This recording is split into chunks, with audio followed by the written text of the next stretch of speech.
It is such a treat to be back after a COVID hiatus at this always phenomenal conference. And I'm so grateful today to get to interview Jeffrey Katzenberg and Sujay. And I feel like you guys are the perfect way to start off this conference. Jeffrey, you're in so many ways emblematic of what is going on in Los Angeles right now. And the fact that you are a media mogul of media moguls, really, defined Disney for so many years, reinvented animation at DreamWorks Animation. I was lucky to get to interview you throughout this process, and then also interview you as you launched the very ambitious and very short-lived Quibi. And now to really understand what you're doing and where you see opportunity and tech. And that's where Sujay comes in. Sujay, you are not based here in LA, being up in Silicon Valley, but you have this fascinating partnership. And as Mark mentioned, many of you here may associate Jeffrey with his many media companies that he has led, including, of course, Quibi, but are less familiar with the fact that you've very quietly built this very remarkable venture capital business at WndrCo. You're in Robinhood, you were in OpenSea and Dapper Labs, and also a lot of these security companies. So I think it's so interesting that after having this massive career in media, you are focusing in a very different direction. So why don't you just start off, Jeffrey, by giving a sense of what your investment thesis is at WndrCo and why, after all these years in media, you've decided to do this as opposed to go sail a boat somewhere. Well, so thanks, Julia. I guess it starts with that sort of moment of, moving on from DreamWorks and work for me is like air. It's my happiness, and so sailing a boat was never in the cards for me. And I'm not saying that's not for other people, but just not for me. I love work, and when I looked at the world post DreamWorks and thought, what could a next chapter be? It was clear to me that the place of greatest opportunity, I think most incredible innovation, and where the entrepreneurial spirit was just so vibrant, was in digital technology. And I realized that I think one of the things is self-awareness is hard for anybody, and for me as well. And I've always tried at least to know what I know, and more importantly, know what I don't know. And so wanting to head out into that world, I didn't know a lot. And so the first thing I did is I went out to try and find partners who know what I don't know. And that's how Sujay and I actually met up a couple of years ago. He had an incredible run in both as a investor, but more importantly as Drew Houston's partner in building out Dropbox, and spent 6 years doing that. And as I was looking for a new career path, so was he. And that's when we met up, and that's what sort of sent us off on this path that we've been on the last couple of years, which has been really incredibly exciting, incredibly rewarding. We have found a lane for ourselves today, which I want to let Sujay talk about, which I think has WndrCo on a unique path and a big ambition and a big goal. And honestly, I've never been more excited. I do think it's worth mentioning that Quibi was incubated at WndrCo, but was one of many investments. And we can talk about Quibi and everything you learned from that later, but why don't you give us a sense, Sujay, of what the sort of broader investment thesis is, how it works in terms of early stage versus later stage, and what types of companies you're most interested in? Yeah, so when we look at the investment world right now, the thing that I think everyone in this room knows is there's just an obscene amount of capital, right? Chasing opportunities all in pretty much every market. And so the question for any investment firm is, what's different? How do you give founders an edge that makes them more likely to be successful, right? Because every founder, despite whatever amount of hype is there around their company, is scared. Every single day, they're terrified that they're going to fail. And so the partner that they pick, it's all about, are you a cheat code for me that gives me a better chance of being successful? So what we do at WndrCo is actually two things. One is we create companies. And obviously Quibi was one example, but we have a handful of others that are totally on fire. And when we meet founders, we talk to them about the companies we're building. And honestly, they know that we're on the journey with them because we're doing it in parallel. And then they love the idea of us investing behind them as well. So that's how we do it. But talk to me about sectors. I mean, because you have a big presence in cybersecurity, Aura, $2.5 billion company, which you've been very much partnered with them on building. You're also interested in the future of work. How do you think about the landscape right now in terms of where the opportunities are? So the last 10 years, we've seen crazy transformation across a bunch of categories. The wild thing is the next 10 years, I think it's going to be 10x. So that's the good news. For us, we like to pick markets which are not necessarily obvious, but where we have super high conviction that they're going to be huge. So when we started doing cybersecurity investing was about 2017, 18. I think now it's become obvious that over the next 10 years, I think there's probably more value capture, value creation that's going to happen in security than pretty much any industry out there. Future of work is an area that we're, our partner Chen-Li Wang ran the core product at Dropbox, and in many ways, Dropbox was the first kind of product-led growth company. It was the first B2B freemium company. And so, we have a huge diaspora of folks that work for us that are populating all these companies. We love that. And then, Jeffrey's like a superpower. He's a magnet for pretty much any entrepreneur, but especially folks targeting consumer markets. And so we meet and love meeting all these entrepreneurs, and they love meeting Jeffrey in particular.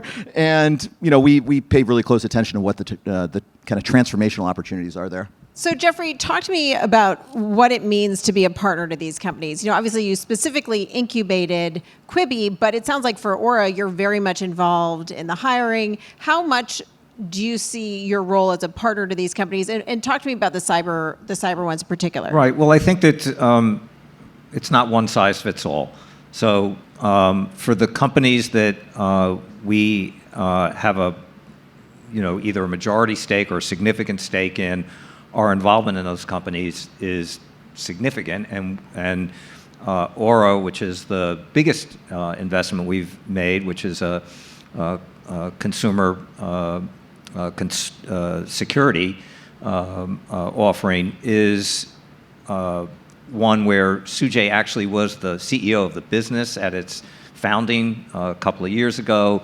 Chen-Li our partner, went in and led product and engineering for a year. I've actually been on the sales side of opening up doors for them in our B2B sales that we've been doing.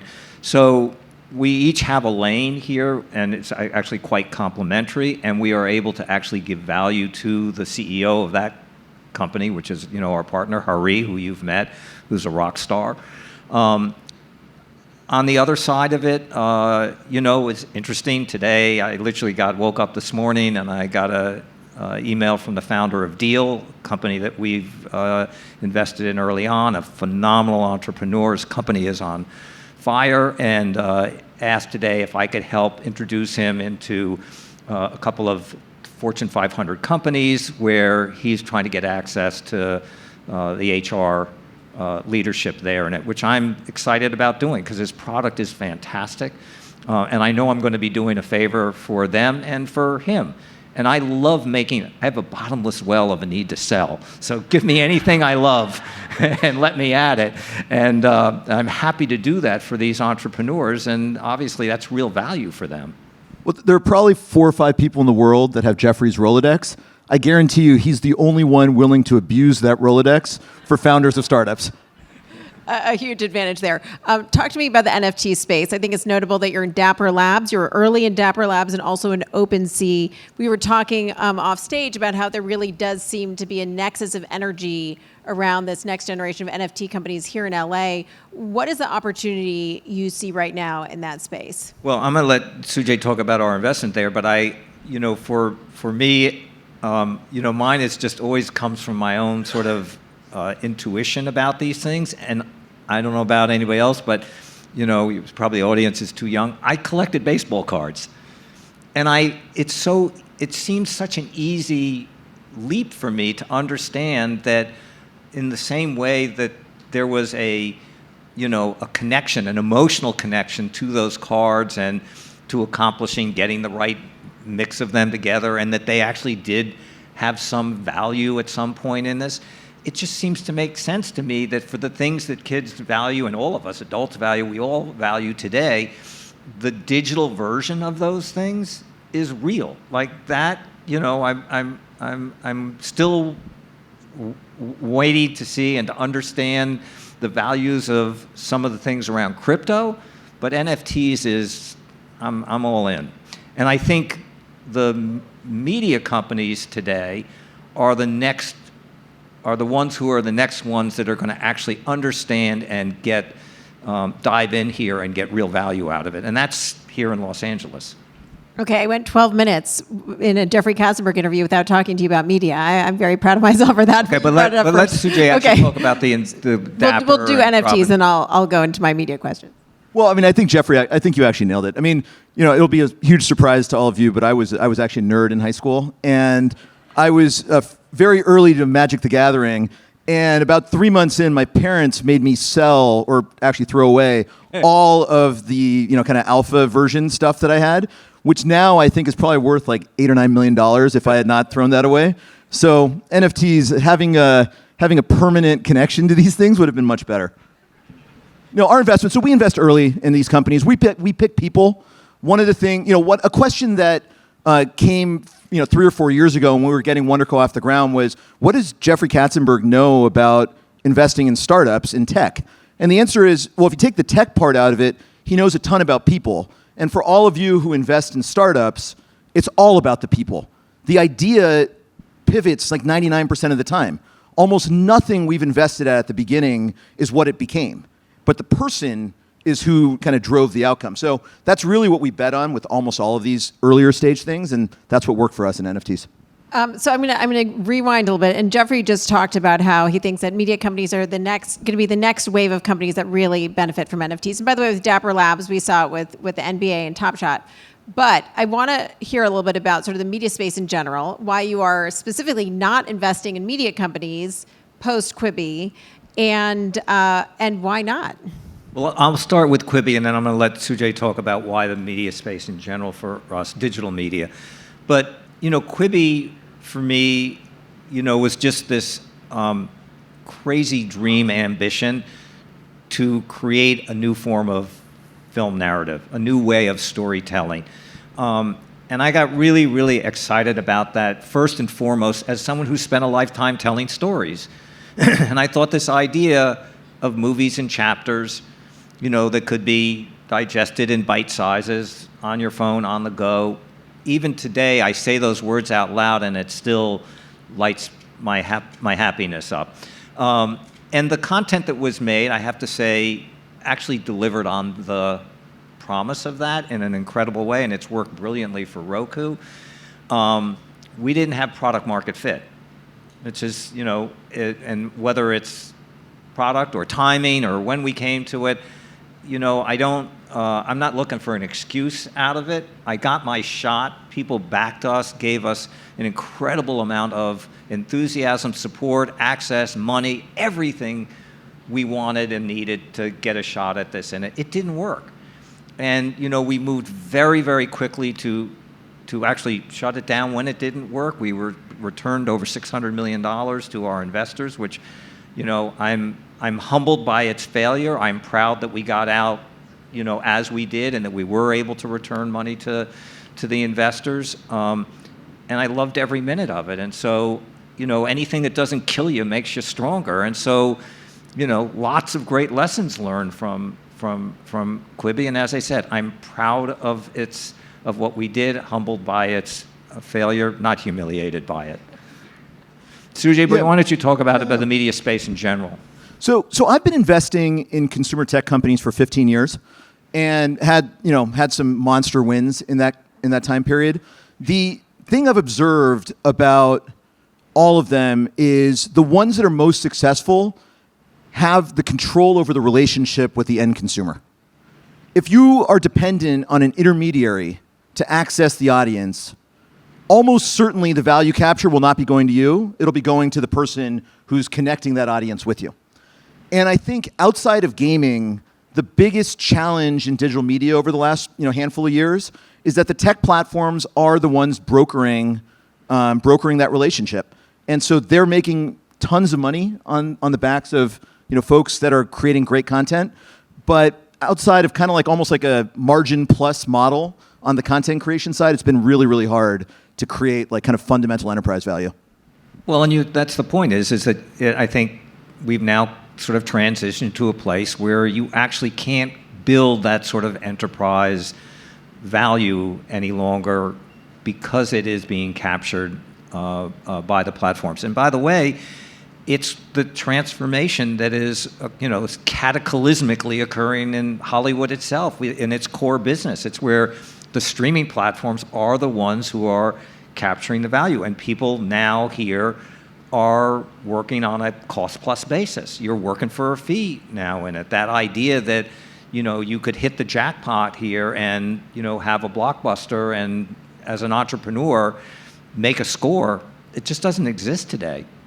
Yeah, I mean, it's interesting. I could have a whole nother conversation with you about the future of the movie business, but one thing that I think is more relevant to this conversation is the convergence of tech and tech and movie industry, Silicon Valley and Hollywood. And I think that every year we see more and more of that convergence and that collision as the likes of, Amazon and Apple are bidding for sports rights as well as for content rights. But I'm wondering, with all of that in mind, Jeffrey, you have such perspective on the value in the entertainment industry. Are there pockets where you see opportunity now in media, or do you think the only opportunity is in gaming? Well, I think there are opportunities there, and I do think that so I wouldn't discourage anybody who's coming with that hunger and that ambition that I had when I came to this business, and my son has followed and done it, and I would encourage today.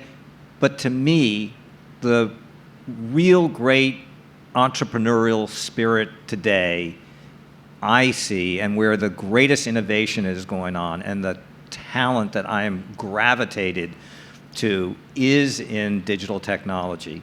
They are the next masters of the universe. They are changing every day how our lives are, or they're impacting our lives in virtually everything that we do. And I just find that so stimulating and so exciting. And as Sujay said, it's the talent, right? And so I spent, first couple of decades of my career on the hunt for storytellers, writers, directors, producers, people who had these fantastic ideas and would do everything and anything to bring them to life, and that spirit exists more today around digital technology than I find in the media space, and that's why I've gone there. And then I guess the question is, in terms of Quibi, lessons learned structurally. You incubated Quibi, you built it, you raised all that money. How does the failure of Quibi influence your perspective going forward? Are you going to incubate more companies? Yeah, so we incubated another company called Twingate a couple of years ago with some superstars from Dropbox. Company's totally on fire. I mean, we'll see what happens over the next 10 years, but I think there's a pretty good chance when WndrCo 1, people look at it, that'll end up being the biggest outcome. It's also an incubation, could have been a zero. But talk a little bit. Well, okay, but talk about Twingate, what it is, and Twingate. The one sentence on it is it's the 3.0 of the corporate VPN category. So it's you know what? I'm going to save that for when they come out of stealth mode. We'll let them do their own story. But the broader question is that we're in the risk business. Quibi was, if Quibi had worked, it would have been the next Netflix, and we would have owned a fourth of it. I'm fine with that. If we don't win some, it's okay. I want to take a step back and look bigger picture at tech and what's going on right now in terms of valuations. We were talking backstage and you were saying that your pace of investment has slowed down. What are you seeing in terms of valuations? Is there was there a valuation bubble? Is there? And where do you see things going, especially in light of all of the volatility in the world, geopolitical instability, interest rates rising, et cetera? So we're investors who actually think about investing as a financial business, not just a picking people and markets business. And for the last 18 months, we really slowed our investment pace. The supply demand around investing in kind of private companies had gotten nuts, And so the valuations outside of, we invested in the last 18 months, we invested in a few companies. So Deal, Airtable, Figma. The thing you'll find about those companies are they're category winning companies. So those are the kind of companies it almost doesn't even matter what price you're paying. They're going to go and win, $100 billion market opportunities, and they're going to be just fine. But every company was being treated like a category winner. And any of us who've been around this thing know that it's 1% that are going to be category winners. And so we really, really slowed our pace around that. The single biggest driver of multiple expansion has been low interest rates. The Fed more or less created a bubble or the conditions for a bubble. And anybody who builds a discounted cash flow model, which every investor should around every company you invest in, knows that if you change the discount rate from 7 or 8%, which is typically what you're taught to do, and you make it 2%, the multiple goes up by 30x, right? So it's a whole different valuation. So if inflation is real, which we all think it is now, rates are going to have to go up to combat that, and multiples will come down.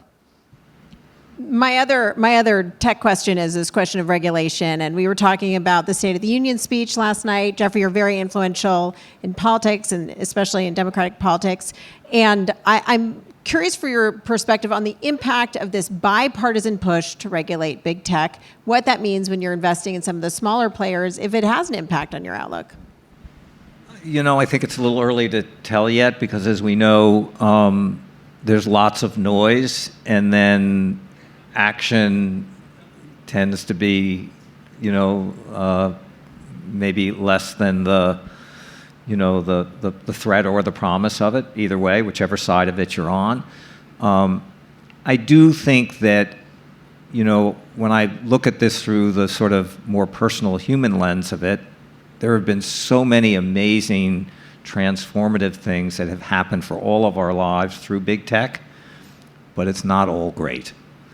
And so finding a balance here where you continue to have innovation and creativity and ambition, but also understand that there's a dark side here in it, and it has impacted our lives and our cultures in very, very, very scary ways.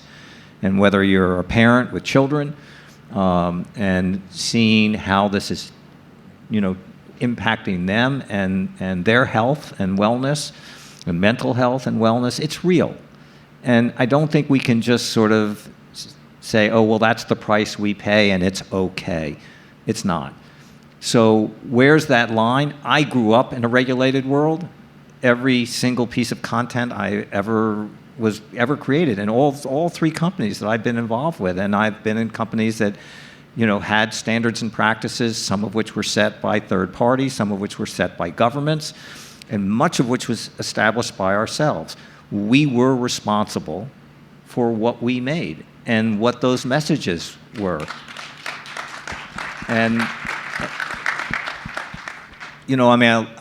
not to make a joke about it, but literally I would say probably one of the single most debated things I can think of in my company, DreamWorks, was when we made the original Shrek movie, and Shrek goes to rescue the princess, Fiona, and he actually is asked, well, what are you going to do? And he says, well, before I go rescue her, I have to go rescue my ass, which, as you remember, was Eddie Murphy, the donkey.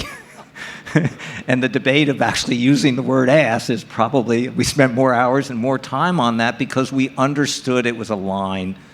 It was a red line.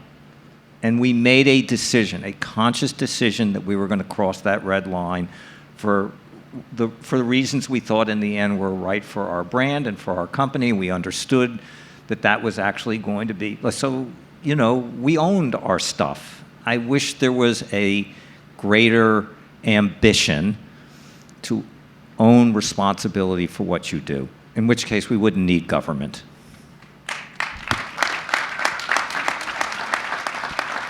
Well, that is a whole Section 230 debate, which is currently underway, and which many of the platforms, including YouTube and Robert Kinsel, are grappling with right now. Do you want to weigh in on this? No, I was just thinking how successful TikTok would be if you couldn't go beyond the line that Jeffrey just described. How times have changed.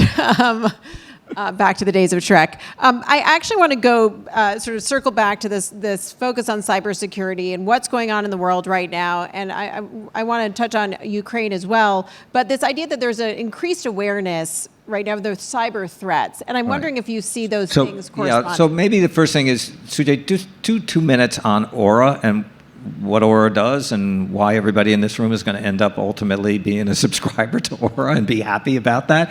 And then I will talk about the world itself and what we think it's going to bring.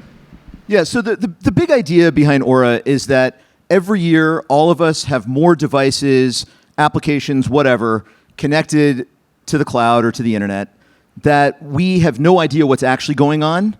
Our privacy and security are being exposed in all sorts of different ways. Our kids are being tracked in the dark web, and we sort of just know that. We expect that one day our parents are going to get a robocall and they're just going to give away their bank account information. And this is just the price of being online. And every year it's going to get worse, and we're all being boiled like frogs. And that's okay because the internet makes things better, right? Like we've sort of all accepted that. And the premise of Aura is that you can get all the good things, and we'll protect you from all those insidious things that we shouldn't have to expect as part of that price of being online. So, this is a company that we created with the founder CEO, Hari Ravichandran, who's like one of the most spectacular people that we've ever worked with. The business is now over 100 million of ARR and growing really fast. And so we're really proud of this one. But broader, our view is that basically there's no amount of money a person, a corporation, or government can spend to keep themselves safe. And as a result of that, we're just investing heavily across a whole category of things. So specifically in terms of our interesting trends that we saw going on here, which actually this last year in 2021 is the first time where online digital theft actually passed home physical theft and robbery. And the inflection is up and to the, to the right here in terms of what is going on. And so our vulnerabilities have revealed themselves to be really significant. And what Aura has done is gone out and actually looked at how to bring together a dozen features and functions into one single simple. So it's not that there are not solutions out there, it's there are too many of them, and none of us, I'm a digital idiot, so I don't well, do I need antivirus? Do I need, identity protection? Do I need credit card masking? Do I need a VPN?